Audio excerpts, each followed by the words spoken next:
It's live. All right. Here comes the money, money, money, money. Okay. Talking tokens on a Tuesday. What is going on, guys? What's up? Living the dream. Can't complain. Oh, yeah. Yep.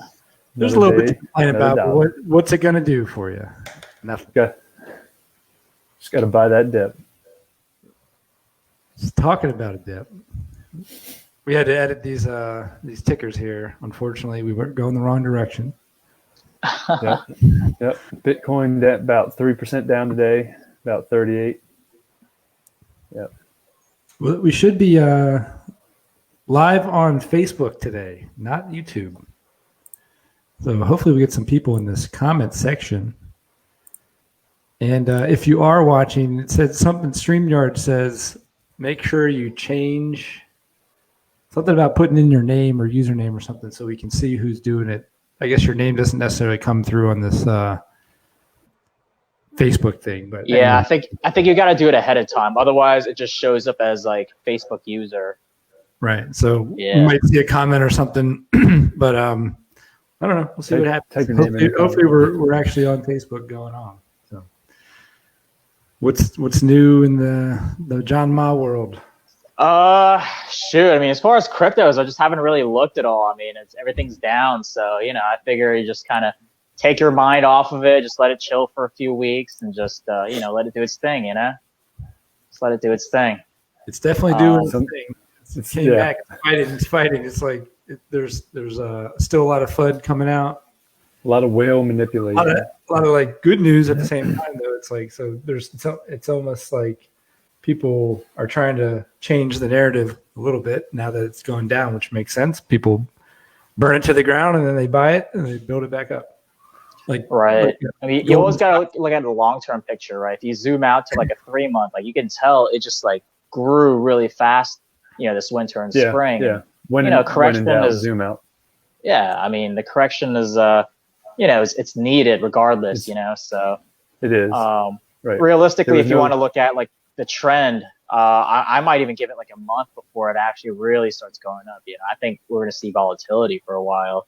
So this another awkward like left or sideways move for a couple of weeks. Sideways. I think there might be like large swings too.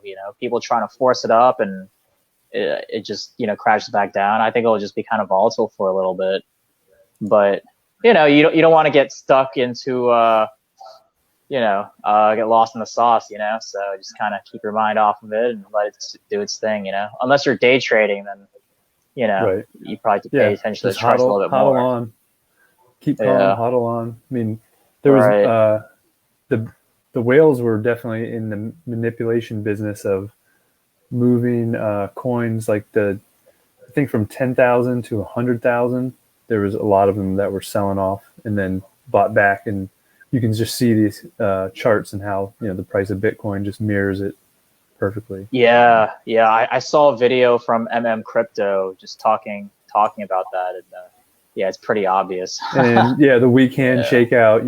A lot of retail buyers that bought in, towards the high 55 and up and 60, and then it just starts tanking, and then they sell off. So that institutions are scooping that up, buying that up. Well, I was reading. There was an article. It was like, it's super volatile right now, or at least one person's opinion on the internet is saying this. That so many people are doing leverage trading, like 100 to 1 leverage trading. So it's just so when the whales sell, it liquidates everybody, and then that just is a cascade even further down. All they got to do is break that little dam, and it's like There's been more like liquid. The trading since like I think the beginning of the year than ever. So the leverage trading. Yeah. Right. Yeah. So I mean, look, this is a potential head and shoulders pattern that I think a couple of people are tracking right now. I mean, it does look like this is like a couple week downtrend. That this line here, which we did kind of break out, testing the resistance here, so that's positive. But with the support, support there. right? So then if we hit this head and shoulders, the next kind of targets, maybe get back up above what we were kind of trying to hold this red line before. But, who knows? We'll see. It could definitely stoop down to like 33 and then kind of complete the rest of the head and shoulders doing that too. So we'll see what happens. We'll see. We got to watch it. Yeah. Watch for the confirmation and look for volume. Yeah. Let the patterns do the work for us. Yeah. If you're doing that sort of trading. You weren't watching that go down, John. So you didn't make any buying opportunities that other than like what you couldn't scoop anything, yeah. Scoop anything up while it was on when the floor. It was down. Because everything was almost like half off. Yeah. Sort of. I mean, I didn't actually have any cash, but I had some funds available in my 401k that I transferred over to an IRA, and that just became available last week. So, I used up some of that. Perfect. Yeah, timing. so I just kind of spread it across what was available on Gemini. And I keep like a $10,000 reserve just in case like there's another dip somewhere, and then that's another good entry point to kind of get in, But yeah, I guess that's kind of what I scooped up. It's pretty, it's pretty smart to. I kind of wish I had done that on the IRA, but I mean, whatever. Yeah, the timing is different. Big little pool to dip into. Yeah, yeah. I mean, this whole dip thing, it forced me to kind of reevaluate my entire strategy. Instead of just acting reactionally, just based on stuff I'm researching at the time and what coins I think are good. You got to come up with like an overarching strategy, like a master plan, and just stick to that. Yeah. You got to stick to something safe. Like you got to have a pot for like it's an actual investment, and you got to have a pot for a little bit of trading if you want to, right? Right, or just the altcoins that you're gonna kind of just see those major gains, and then you're gonna move that into then your major coins. You kind of like transition those over. So if you had the foresight to see it at 64, or everything's trending up at the top, and not chasing, moving something over, right? I mean, taking out your initial investment maybe, and then now you're just playing with all your your profit kind of. Hey, we got a comment here. Nice. Facebook user, 2 comments. Nice. Had to get rid of most of my shit coins. Beep beep. My swear jar. Yeah, where is it? You gotta send 1,000 satoshis. Had to get rid of my swear jar. They killed me Sunday. Hey, we can't see your name, whoever that is, Facebook user, so we'll just call you Facebook user. Facebook user, got rid of them. Yeah, I mean, I think all the coins got hit, but those go up super, they go up a lot, but then maybe then they go down a lot. So. Yeah.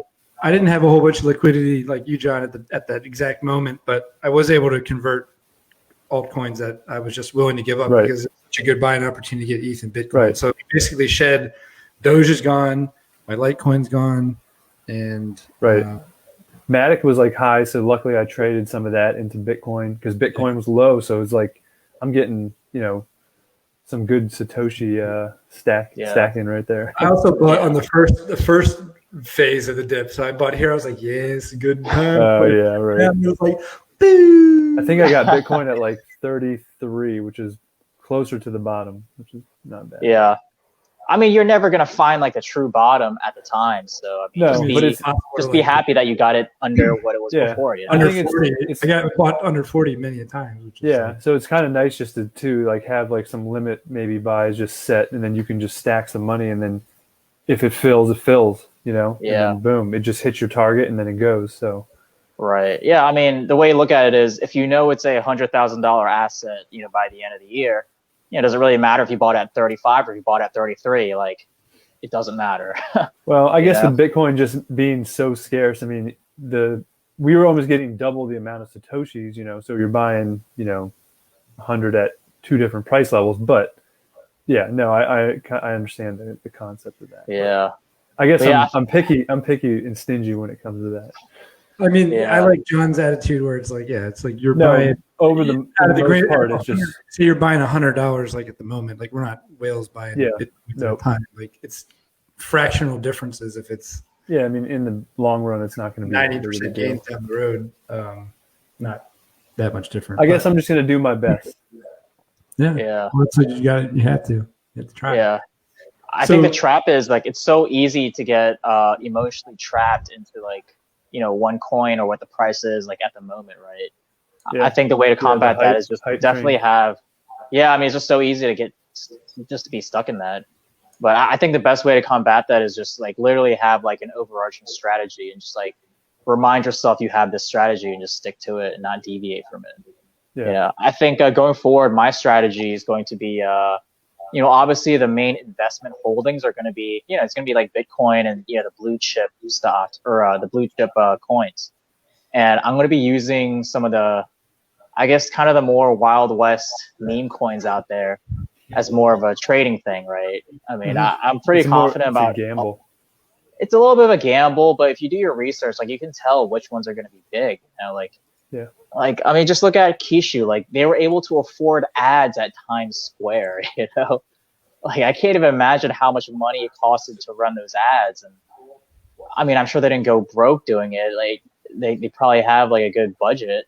So, I mean, there's just so many of these meme coins. There's just so much backing behind them. I don't think it's that big of a surprise that some of them will be pretty big in the future. So my strategy is using those meme coins as kind of like a quick income generator. And once they do jump, pull out your profit, at least pull out what you invested in. But pull some profits. Minimum, you got to. Exactly, yeah. And then invest those into more blue chips, and over time you're just going to accumulate blue chips. It's like you're getting them for free. Yeah, I mean, Ethereum was chilling around like 1,800, then it was like 2, 3, 4, so like that whole way you could be either, taking some or, if you've doubled it, tripled it, it's like, all right, it's time to move some. And then it's just so hard to like, it is hard to just be like, okay, take it. But just you might like run up another 15%, but you got to take out at least 2 to 4, right? Just be like, hey, my money's doubled. I'm just going to take out half. All right, Ethereum's not this scarce and you thing that you can't get again. It came all the way back down. It's gonna it's gonna come back down like a week from now. You're gonna be like, you're glad you took it. Yep. Yeah, for sure. There's Yeah. no difference. You gotta stick to the plan. You gotta run it like an algorithm. Don't deviate from it. Yeah. Right, but I mean, I guess that's just you change your plan as you learn and try to stick to it, right? Yeah. So mine's kind of like a mix between, long-term holdings and kind of I wouldn't call it, I mean, I guess it's trading, but it's like long-term trading. Longer-term trading for income, and then long-term investment for, obviously appreciation and as your actual investment. Right. Yeah, wealth building. There we go. Right. There you go. Yep. Yeah. Store of value. Yeah. So you guys saw the Federal Reserve statement today on a cryptocurrency from they're researching their own federal cryptocurrency, basically. Right. Yeah. I saw some sort of headline about that. I think they've been trying to do that for a while. It was basically an official statement, like we're taking UBDC. Yeah, right. Yeah. Universal Bank Digital Currency. Yeah. Gotcha. Yeah, I mean, it shouldn't come as a surprise. I mean, I just feel like, the past 2 years, like it's happened since last year. They've just been slowly moving to that direction. We just don't necessarily know about it. Like they brought someone in from Coinbase. I think it was like last January, February, but even before Corona happened, It's like they brought, I have to look up the article. I don't remember the guy's name, but it's like some guy from Coinbase. They brought him into the treasury into a high level position. It was like the comptroller, I think. I don't know if you can look it up, but yeah, I mean, that happened literally last year before even the crypto boom. So like things are being put in place already. Yeah, it makes you wonder. And then I also saw, like, I guess I just didn't realize the stats on USD, like Tether, and how much that's utilized and how much that's traded, like comparatively to other altcoins. Like I guess everyone gets their money into the crypto and then you never go back. You just turn it over to Tether or USDC, and I just didn't realize how much volume goes with that. I mean, Tether's like in the top 5. Yeah, like market cap and volume, I think. All right. I mean, people use it for trading, though, right? It's like, like when you, like, for instance, so that's the move you were talking about. Yeah, it's taking your profit it goes up, Right. slide it to Put this, it into and then when Tether, your yep. other one comes down, then you slide it back into, so it's just this like kind of cyclical or. But it's still a taxable event. It just doesn't put your money into USD. Right. You're just not right. Fiat side. I mean, right. So They putting call it into the Tether is fiat. a taxable. I think it is. It's Yeah, still because you're taxable. selling one to buy another. So then whatever you just realized the value of that asset, the fair market value, you just realized it. I originally thought it wasn't a taxable event because you're keeping the cryptocurrency, but I think that the gain is still realized when you're selling it. So unrealized is the way to go until I guess you're ready to. I mean, that's my understanding of it. Yeah. Could be wrong. Interesting. And if it goes down, then you could sell some to then realize some loss to then get taxed like write off. I would assume. Right. I mean, well, let's hope that's not the case. No, let's hope that's not. No. But, I'm just saying it works both ways, but yeah. So is it taxed if you do any kind of trade? I guess. I think it's apparently like the thing that I saw is like exchange. you get Or taxed any if kind of sale. you get taxed if you don't sell it. You get taxed on gains, like long-term gains, if you hold it. You get taxed I still haven't seen that. I've only seen that it's just for like, when you. We you get know, taxed on mining it. We get taxed on holding it as long-term gain. You get taxed on selling it. I've seen short and long when you sell it, and then when you realize it, because they can't charge you for something that's like a fair market value. It's that it fluctuates. Once you realize the value of it, then they determine how much you bought it for, and then that's where your rate. That's what they're going to tax you on. Right, but they can't tax you if all of this is being done in a private wallet. Like if all your stuff is in Exodus. How did you get it? Right, for most. Right, so I guess like there's no. It just you bought it on exchange. Yeah. Well, you bought it on exchange. You're not taxed when you're buying. You're taxed when you sell something. So hypothetically, say you bought a Bitcoin, Ethereum, and a Litecoin, and you move them into an Exodus wallet. Okay, so the only record is you bought them, and that's it. All right. And then when you're in the Exodus wallet, it's like, oh yeah, you made some gains. You transfer the Bitcoin into a tether, and then you wait for a drop and use a tether to buy more Bitcoin. I mean, that's happening completely offline, off record in your private wallet. Yeah, they're just going to rely on you to be reporting it yourself. Honor code. Probably. Well, it's not. I mean, I get. Yeah, they do know that. They do know that you send it to. If you send it directly to your wallet, they know your address. They know you sent it to a wallet, but they can't check your wallet. It's private. Yeah. I mean, for all they know, it's like you invested in the shittiest coins and you lost all your money.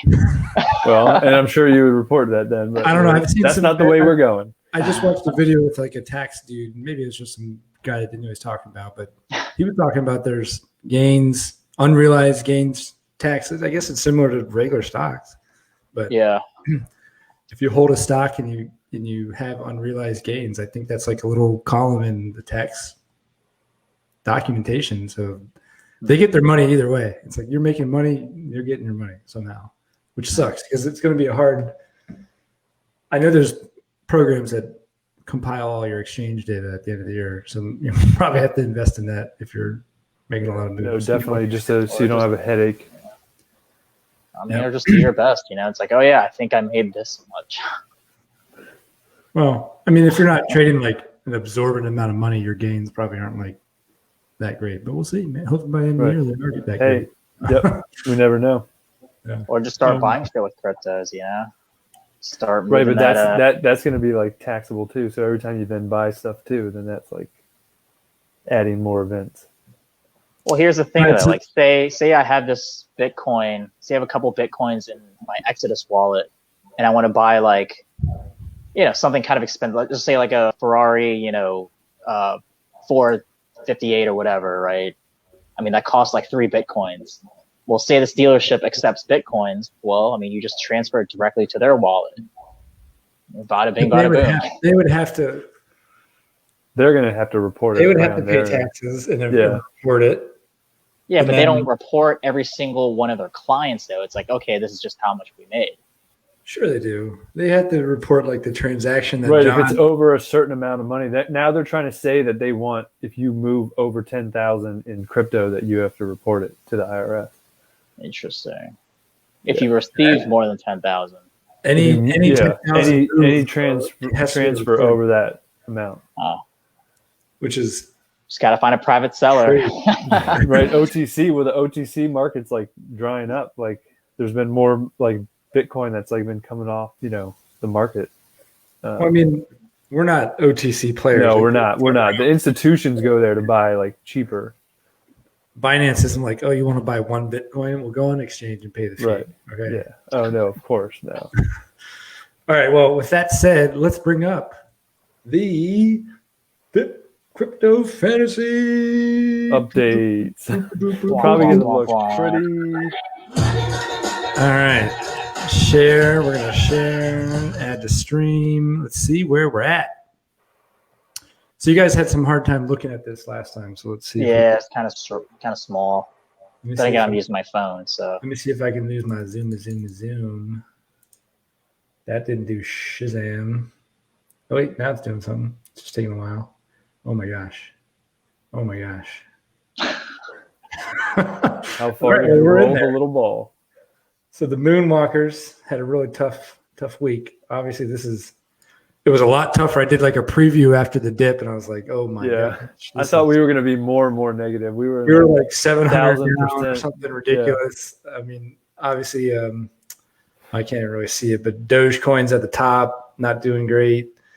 I had FXT, Chainlink. I mean, basically every single thing that I had was down 50, 60. But so was everybody else. Link dipped to like $17. I was like, wow. Like really, this week is good buying opportunities. I mean, this week has been the opportunity of really showing who's recovered the fastest. And obviously, Mike, you can see the white one. You don't even have to look.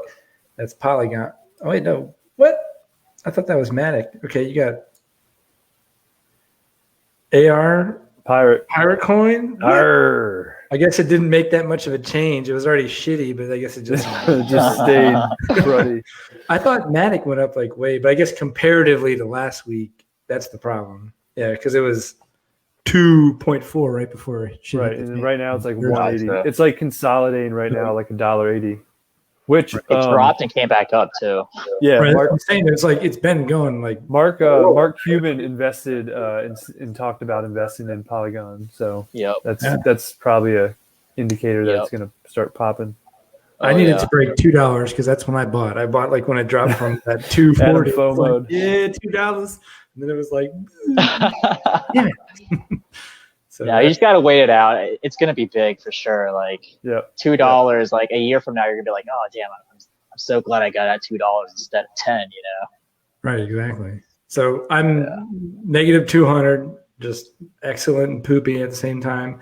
Mike, you're at 24%. So you're actually, if you followed your own line, if you just bought what you had here, 25. That's your favorite number. All right. There we go. Then John. And then John just blow. John, what's your favorite number? 1,000%. Did you buy 36% down? Safe Moon 44% down. Doge token 21. So like these aren't that bad comparatively like to the week it had, but obviously look at like persistence. Still persistence. It's still your best performing one week to week, like overall. Is that the one that's holding everything up? Well, I mean, no, your original this week one Shiba Inu. Just like okay. I mean, just gotcha. Space. You blew the doors off, and that's the only thing. I mean, if it wasn't for that, your best one is persistence, which is kind of been persistently hanging in there. So Shiba Inu, your week one Shiba did it. Gotcha. Yeah, so we got one more week left. We'll see how the end of May kind of shapes up here, and I think this coming week in the market, like we showed earlier. Hopefully it's not sell in May and go away. Right, exactly. So, we'll see how it ends up. So far, John's got a pretty good way to go, John. We're going to have a hard time overcoming. Yeah.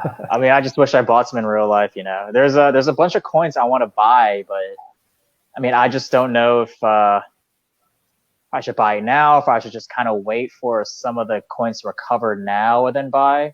Because here's the thing, once the market recovers, everything goes up. So the ones I want to buy are going to go up also. Yeah, I guess it's the best to buy. I mean, a lot of them have this kind of rapid V-shaped recovery. So I mean, or they're like consolidating, doing little bull flags, or head and shoulders, or cup and handle patterns. So I mean, I'm considering Yeah, I'm kind of considering just trading some of my existing stuff for, the ones I want to get, because they're all proportionally low right now. Yeah, no, that's why I made the trade on a couple of them, just making the slide over. I was like, well, I mean, Maddox still got me some good gains, and I can just swap it over into Bitcoin. But yeah, we'll see. Maybe I'll just do the dollar cost averaging thing. That's probably the smarter thing to do. I mean, at least on the ones that you're going to keep long term. Yeah, just keep making your stack. Right. ADA's at a good price. I mean, they have that hard fork coming up, the Alonzo, which is going to add the smart contracts.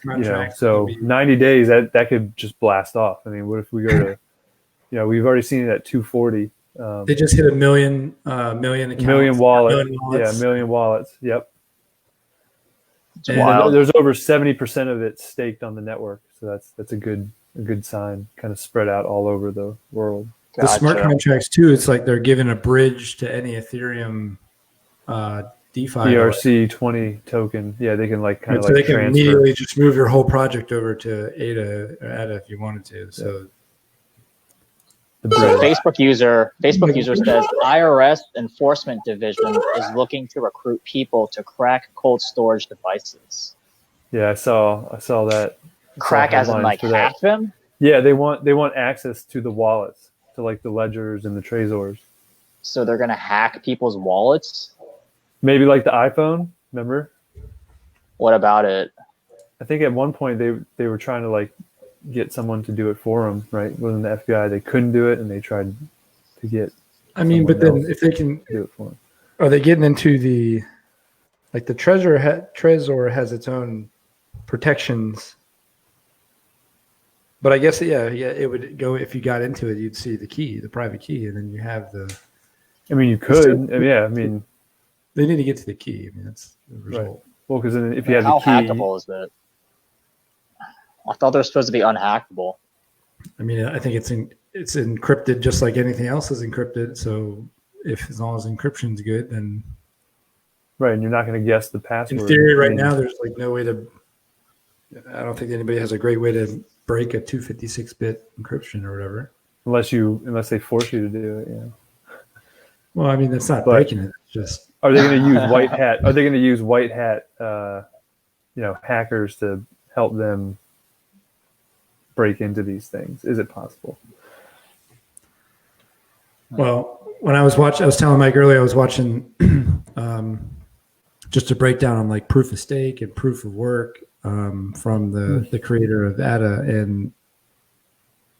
and he was talking about like making the things quantum computer safe, which I can't even pretend to get into how that's going to affect the cryptocurrency. But I guess, the quantum computers can do a bajillion times more estimations and calculations to break your encryption, right? More than a classical computation computer.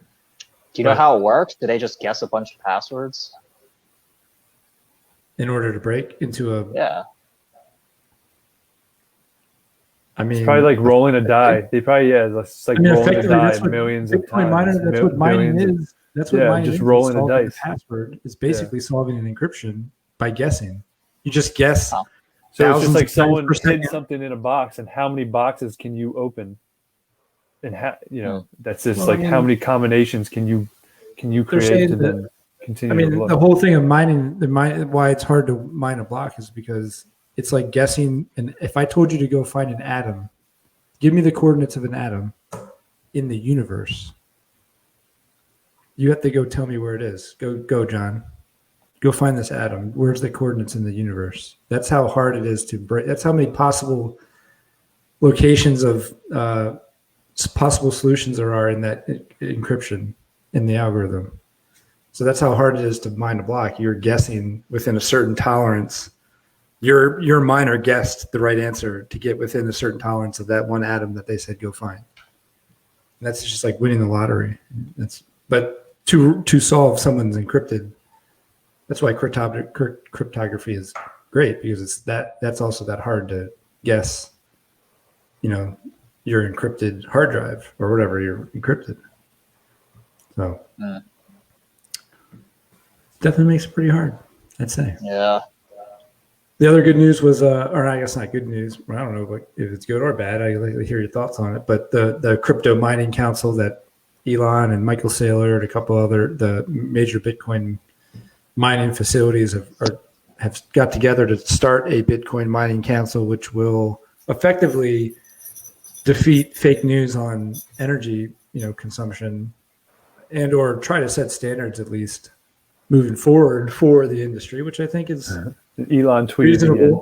I think it's reasonable to have things. Well, they're talking about transparency, right? Or I guess. Right. I mean, it can't be run by people out of their garage for the rest of their life. It's got to. People just worry about centralization, and then setting a standard for, this is a clean Bitcoin, this is a non one. I only want my Bitcoin from here versus somewhere else. I guess ridiculous. You could put metadata on the back of your Bitcoin that says I was mined per the Bitcoin standards. Yeah. Certification. I don't know how people feel about that. Yeah. I mean, do you care if your Bitcoin was mined in China or in New Zealand? Or I'm paying for Bitcoin. It should be fungible. One can replace any other Bitcoin. So these standards, as in how it's being mined or where the rig is. I think they're just trying to say they're pushing people towards renewable energy, and then maybe the more the government comes in and hopefully doesn't mess it up, but they'll give subsidies for that. His motivation is very clear now. It's okay, what does Elon do? He's an energy guy, so now he's going to have use my solar panels and my battery packs, and you can set up your mining rig. Now you can have massive gigawatt factories of miners, but it's run off solar panel and batteries. Of course, he wants that. That's his industry. So he's gonna try to say, okay, government, you can allow Bitcoin over a certain megawatt Bitcoin facility, but it's got to be 50% renewable energy. And then now he's got a business. Now he's got regulated. Sounds like he's working it.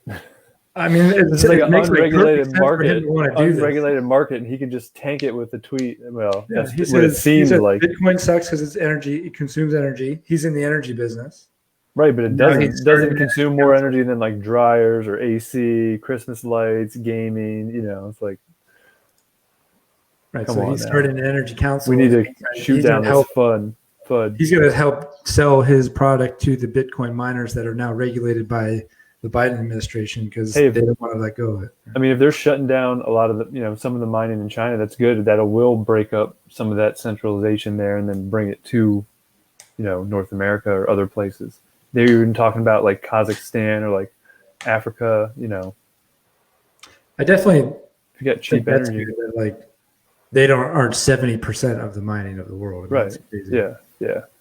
And the hash rate has gone down substantially in the last couple of days and weeks. So I don't know how that's going to be for the price, but usually high hash rate, high price. Yeah. I think overall it's a good thing. Just kind of more legitimize, the whole mining operations. If anything, it's just going to make the network having corporations mine.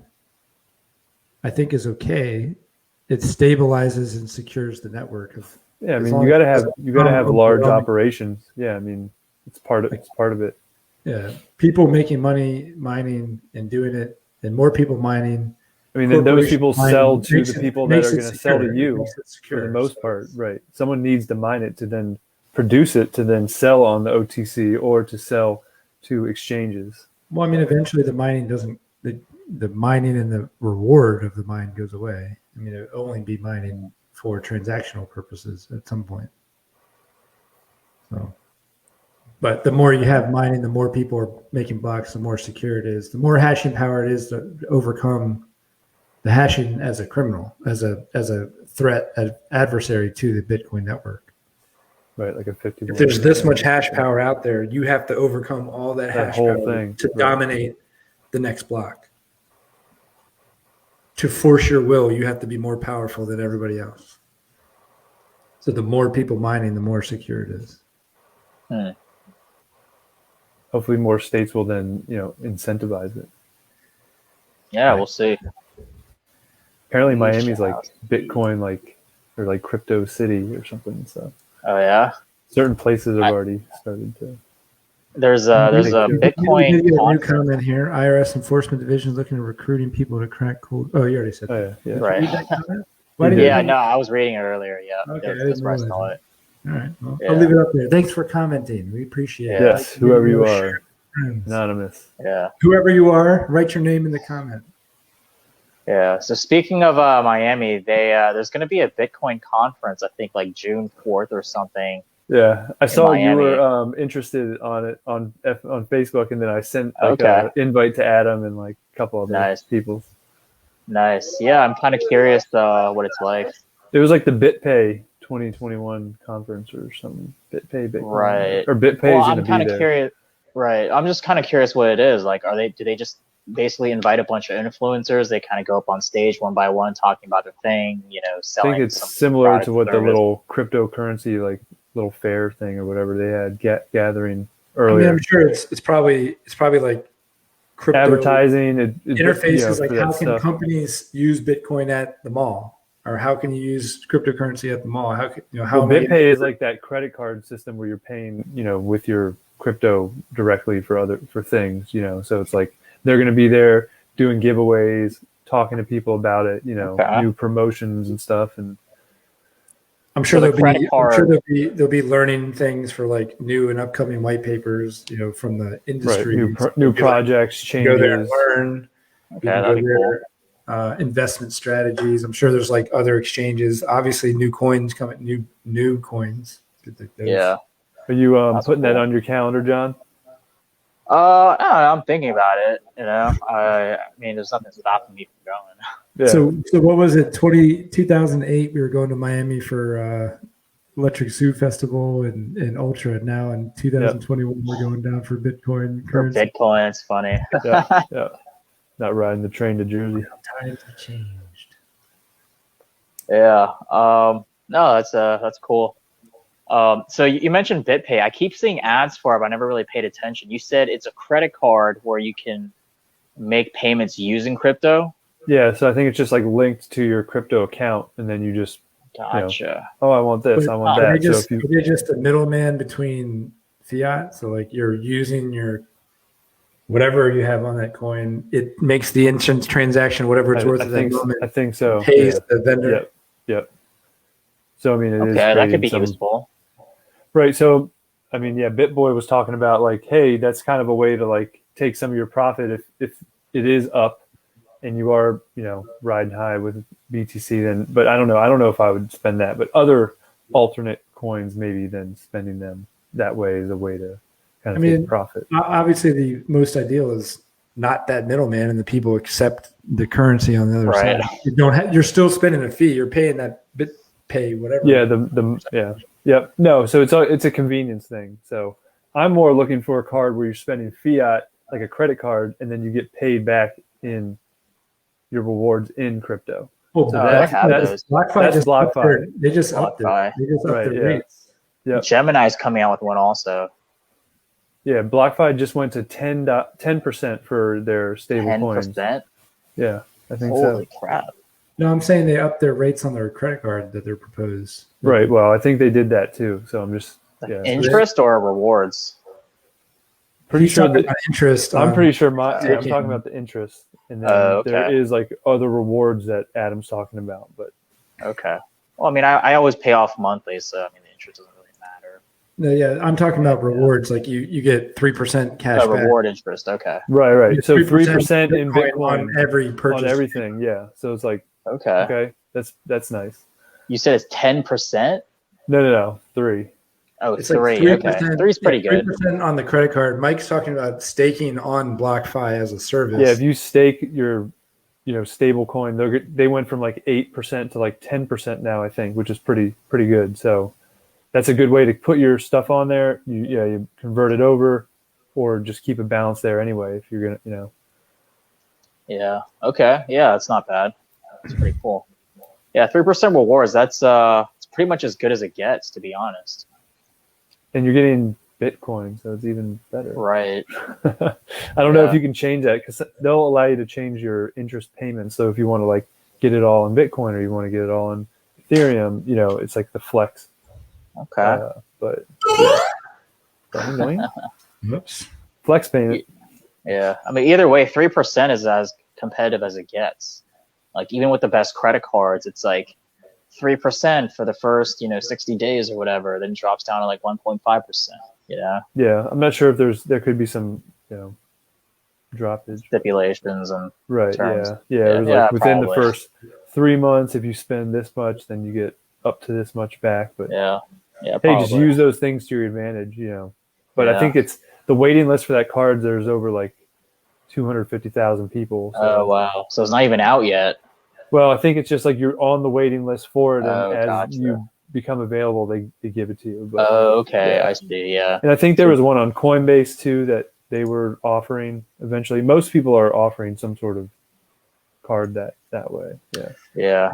Did you guys hear that? The Charlie, you bit my finger. Oh, yeah. It sold for Speaking of as an NFT. NFT. Yeah. The YouTube video sold as an NFT. Charlie, he bit my finger. Yeah. What is that?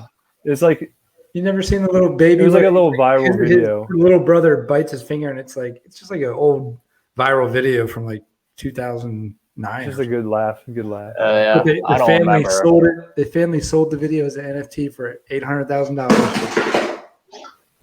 800,000. And then they took it off of YouTube. So now I guess there's probably copies, but the original one is like now off of YouTube, and someone owns the video as an NFT, which is, I'm sure they were making bank off YouTube too. Like I would think they had like 84 million views or something like ridiculous, but $800,000 in a bulk, grab. I'm sure they. I mean, NFTs are big. I mean, it still hasn't, the bubble hasn't popped. I don't even think there is a bubble for it, but people are still interested in them. People are making money off them. Let it roll. If you like it, you can buy them. And Mike, you can stake them. You had a link to BT doing something, right? Yeah, BT. He's like a trance DJ, and I think he was putting out some cool stuff. Yeah, if you want to pull that up. Let me pull that up here. Hold on 1 second. Is it like a song that's becoming an NFT or what? Yeah, I don't know if it's like a particular song or like album, but I just thought that was kind of cool. Oh, okay. It says a 12-hour music project. Oh, there you go. I know they were playing some of his music at like Disneyland or something. Oh yeah. Yeah.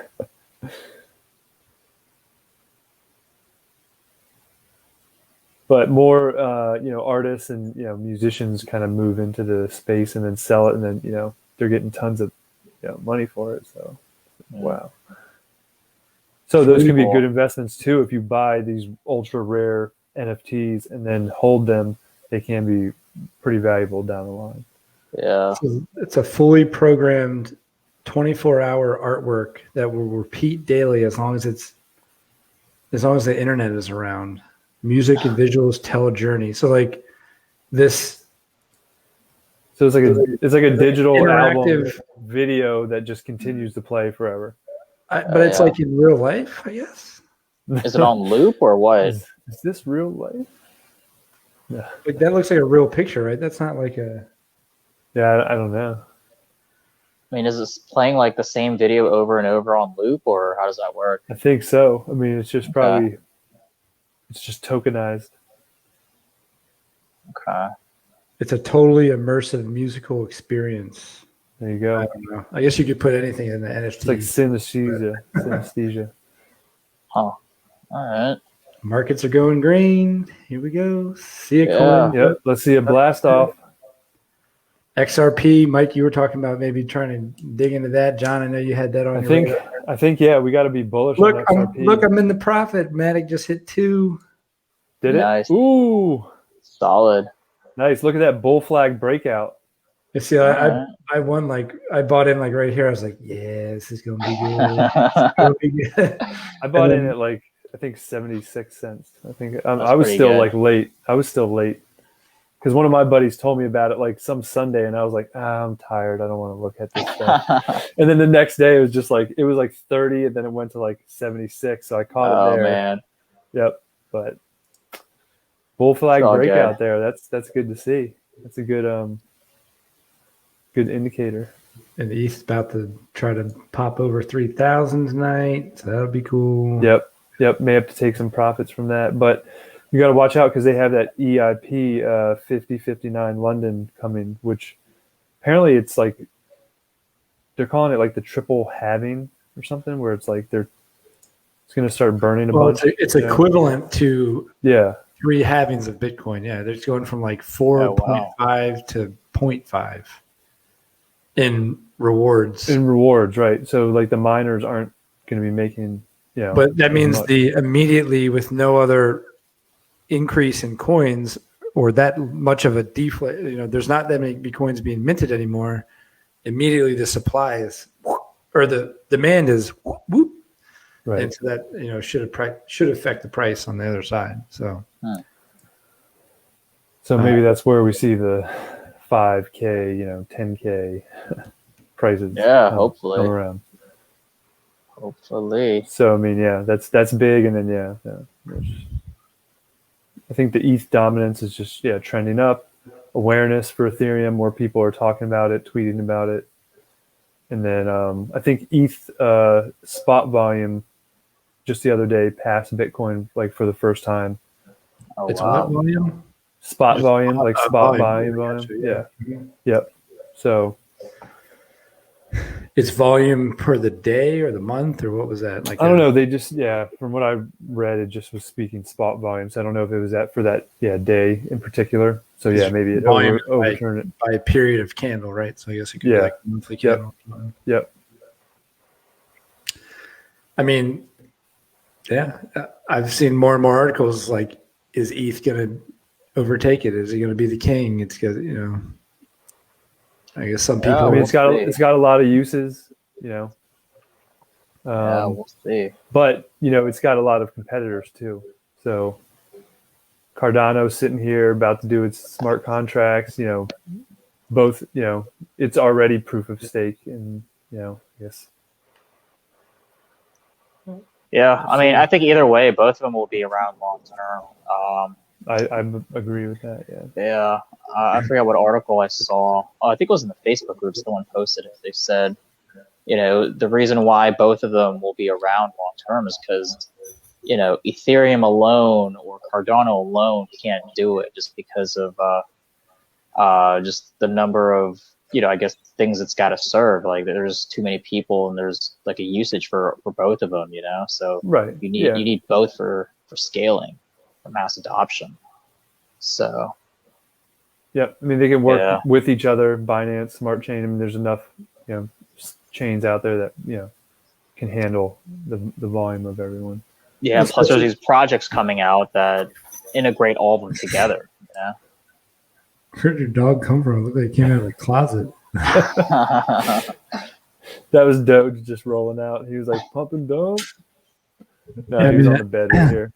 With the ability for those projects to like jump from one to the other, it's like, they have the freedom to go to the chain. It'll be interesting to see. They want to use. There's something over here, then they're going to have a competitive advantage, and then like they'll kind of run over here, and then they'll kind of get the next little like leg up in there. Yeah, it'd be interesting to see how that competition evolves. Yeah. Yep. What do you guys got planned for next week in terms of trades or anything? I'm just going to be keeping an eye on how the market starts, kind of watching, going up, and if so, looking to make some, switches into my main, blue chip, cryptos.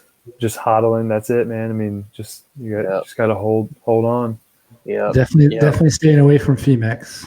Definitely staying away. Leverage trading, no, Adam. I mean, we're mining. Make sure your miners are running. But yeah, my miner.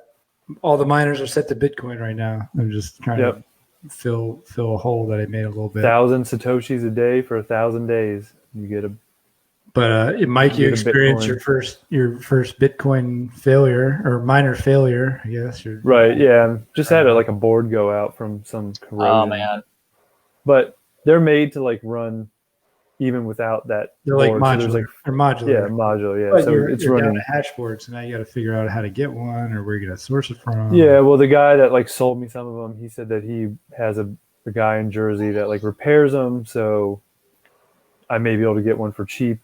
If anything, I'm going to wait for the market to come down because if there is a big evacuation from China mining, there could be a flood of ASICs to the market. So that will bring the prices back down. Right now they're inflated, so it's like either buy a board for 500 or I can buy a whole miner for 1,500. Okay. Pretty dope. Which is still making some decent money. Pretty dope.